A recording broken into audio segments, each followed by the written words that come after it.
अंधारी रात्र होती. अमावस्याची भारी. चाललो होतो बसने एकटा.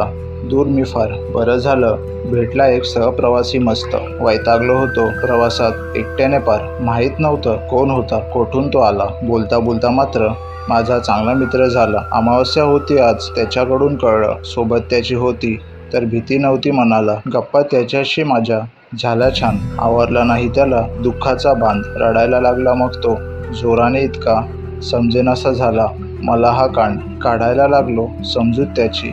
विचारलं बाबा तुला झालं तरी काय. सांगितली त्याने मग कहाणी त्याची. पाहिलं खाली तर त्याचे उलटे होते पाय. गळून पडले सारे अवसान तेव्हा माझे. कळलं आता माझं खरं नाही काही. गप्पा मारत होतो भूताशी इतका वेळ हे मला अजिबात कळले सुद्धा नाही. विचार केला मी गोड बोलून त्याच्याशी. हळूहळू हुशाराने बघा सटकावं तिथून. जावं पहिलं बसच्या ड्रायव्हरकडे आणि त्याला सांगावं हे सारं भेटून. हिम्मत केली मी. म्हणालो आलो जरा तिथून. पोचून गेलो ड्रायव्हरकडे. तिथून मी उठून सांगितलं सारं सविस्तर त्याला. पण मग कळलं सारी बसच त्यांची अन मी गेलो होतो फसून.